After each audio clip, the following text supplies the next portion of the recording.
Thank you. Look, we're going to alternate asking questions. We're going to ask a total of each ask 2 questions. And I will ask the first question. I will recognize the first question asker. I'll ask a question, y'all, too. But Danny Kemp.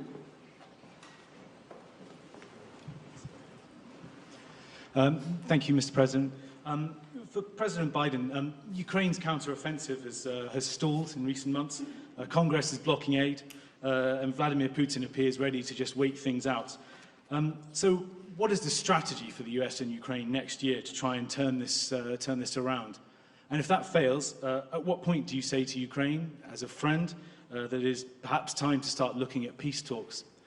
And for President Zelensky, welcome back to Washington.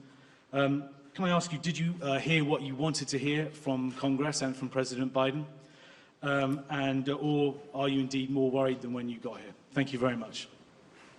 Well, let me answer the question first. Let's put this in perspective. Remember how far Ukraine has come.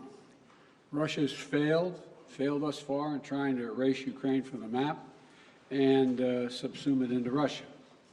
Ukraine has taken back more than 50% of its territory seized since February of 22, and has pushed back the Russian Navy so Ukraine can export grain and steel to the world through the Black Sea.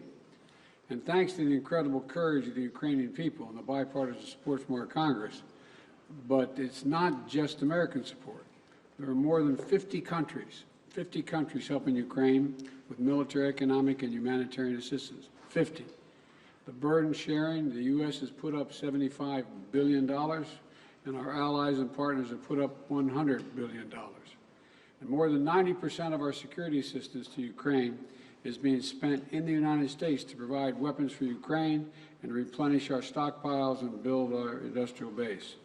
We need to ensure Putin continues to fail in Ukraine and Ukraine to succeed. And the best way for that to do that is to pass the supplemental. Yeah.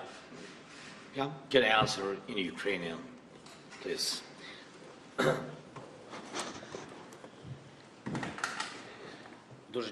Thank you. First of all, I would like to add to the words of Mr. President Biden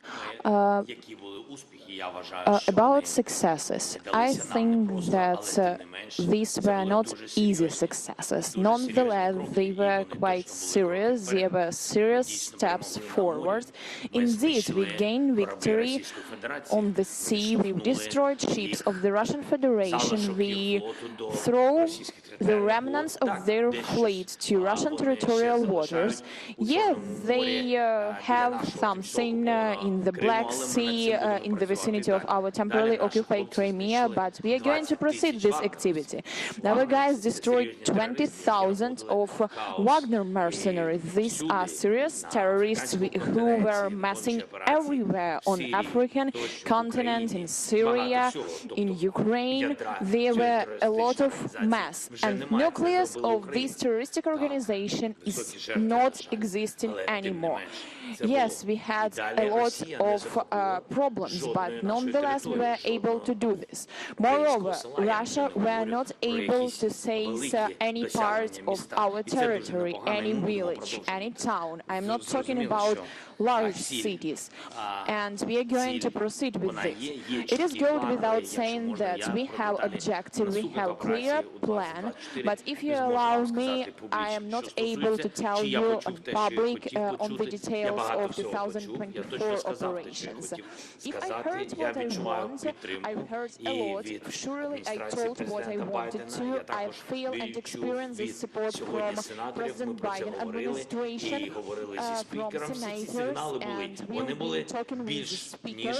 I got this signal. They were more than positive, but we know that we have to separate words and particular result.